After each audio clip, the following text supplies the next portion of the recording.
ನಮಸ್ಕಾರ ಸ್ನೇಹಿತರೆ, ಓಂ ನಮಃ ಶಿವಾಯ ಎಂಬ ನಾದ ಮನದೊಳಗೆ ಮೊಳಗಿದರೆ ಭಯ, ನೋವು, ಅನುಮಾನಗಳೆಲ್ಲ ಗಾಳಿಯಂತೆ ಕಳೆದು ಹೋಗುತ್ತವೆ. ಭಸ್ಮವನ್ನು ಅಲಂಕಾರ ಮಾಡಿಕೊಂಡ ಶಿವನು ನಮಗೆ ಹೇಳುವುದು ಒಂದೇ: ಈ ಲೋಕದ ಅಹಂಕಾರ ಶಾಶ್ವತವಲ್ಲ, ಭಕ್ತಿಯೇ ನಿಜವಾದ ಸತ್ಯ. ಗಂಗಾಧರ, ನೀಲಕಂಠ, ಪಶುಪತಿ, ಪರಮೇಶ್ವರ, ಪರಮಾತ್ಮ ಅದೆಷ್ಟೋ ಹೆಸರುಗಳಿಂದ ಕರೆದರೂ ಕರ್ನಾಟಕದ ಕಲಬುರಗಿಯ ರೇವೂರಿನ ಜನ ನಿನ್ನನ್ನು ಭಕ್ತಿಯಿಂದ ಆರಾಧಿಸುವುದು ಗುಡ್ಡದ ಲಯ ಅಂತಲೇ. ಹೌದು ಸ್ನೇಹಿತರೆ, ಇಂದು ನಾವು ನಿಮಗೆ ಈ ಮಹಾಶಿವರಾತ್ರಿ ಈ ದಿನದಂದು ಪುರಾತನ ಜೋಡಿ ಶಿವಲಿಂಗಗಳ ದರ್ಶನವನ್ನು ಮಾಡಿಸಲಿದ್ದೇವೆ.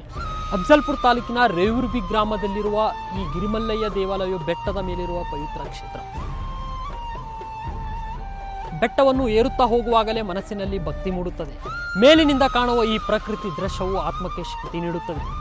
ಇದು ಕೇವಲ ಕಲ್ಲಿನ ಕಟ್ಟಡವಲ್ಲ, ಅನೇಕ ಶತಮಾನಗಳ ನಂಬಿಕೆ, ಶ್ರದ್ಧೆ, ಪರಂಪರೆಯ ಜೀವಂತ ಸಾಕ್ಷಿ. ಗ್ರಾಮದ ಹಿರಿಯರ ಪ್ರಕಾರ ಈ ದೇವಾಲಯವು ಸರಿಸುಮಾರು 300 ವರ್ಷಗಳ ಹಳೆಯ ಕಟ್ಟಡವಾಗಿದೆ. ಈ ಕ್ಷೇತ್ರದ ಮಹತ್ವವೇ ಜೋಡಿ ಶಿವಲಿಂಗಗಳು. ಭಕ್ತರ ನಂಬಿಕೆಯಂತೆ ಇವುಗಳ ಮಹಿಮೆ ಜ್ಯೋತಿರ್ಲಿಂಗಗಳಿಗೆ ಸಮಾನ. ದರ್ಶನ ಮಾಡಿದವರು ಮನಃಶಾಂತಿ ಮತ್ತು ದೈವದ ಆಶೀರ್ವಾದವನ್ನು ಅನುಭವಿಸುತ್ತಾರೆ. ದೇವಾಲಯದ ಗುಡ್ಡದ ಇನ್ನೊಂದು ಭಾಗದಲ್ಲಿ ಕಾಣಸಿಗುವ ಹಳೆಯ ಋಷಿಮುನಿಗಳು, ಸ್ವಾಮಿಗಳ ತಪಸ್ಸಿನ ನೆನಪುಗಳನ್ನು ಹೇಳುತ್ತವೆ. ಇಲ್ಲಿರುವ ಗವಿಗಳು ಹಲವಾರು ಪವಾಡಗಳಿಗೆ ಸಾಕ್ಷಿ ಎಂದು ಗ್ರಾಮಸ್ಥರು ನಂಬುತ್ತಾರೆ. ಈ ದೇವಾಲಯದ ಮೊಟ್ಟ ಮೊದಲ ಪೀಠಾಧಿಪತಿಗಳಾಗಿದ್ದ ವೇದಮೂರ್ತಿ, ಚರಮೂರ್ತಿ ಶಿವಯೋಗಿಗಳು ಲಿಂಗೈಕ್ಯರಾದ ಈ ಸ್ಥಳಕ್ಕೆ ಹಾಲು ಕೊಡದೇ ಇರುವ ಆಕಳು ಒಂದು ಬಾರಿ ಸುತ್ತುವರೆದರೆ ಹಾಲು ಕೊಡುತ್ತದೆ ಎಂಬ ಇಲ್ಲಿನ ಸ್ಥಳೀಯರ ನಂಬಿಕೆಯಾಗಿದೆ. ಭಕ್ತಿ ಮತ್ತು ಇತಿಹಾಸವನ್ನ ಜೀವಂತವಾಗಿರಿಸಿದೆ. ಆದರೆ ಒಂದು ಕಾಲದಲ್ಲಿ ಭಕ್ತರಿಂದ ಕಂಗೊಳಿಸಿದ ಈ ಪವಿತ್ರ ಸ್ಥಳ ಇಂದು ಅಭಿವೃದ್ಧಿ ಆಗದೆ ನಿಂತಿದ್ದು ದುರಂತದ ಸಂಗತಿ.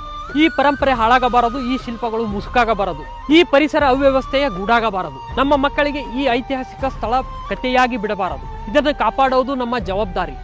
ಈ ಪವಿತ್ರ ಸ್ಥಳದ ಅಭಿವೃದ್ಧಿಗಾಗಿ ಸರ್ಕಾರಗಳು ಕೈಜೋಡಿಸಬೇಕು. ಈ ದೇವಾಲಯ ಉಳಿದರೆ ಇತಿಹಾಸ ಉಳಿಯುತ್ತದೆ. ಇತಿಹಾಸ ಕಾಪಾಡುವುದು ನಮ್ಮ ಕರ್ತವ್ಯ. ಭಕ್ತಿ ಇದ್ದರೆ ಸಂರಕ್ಷಣೆ ಬರಬೇಕು. ಧನ್ಯವಾದಗಳು.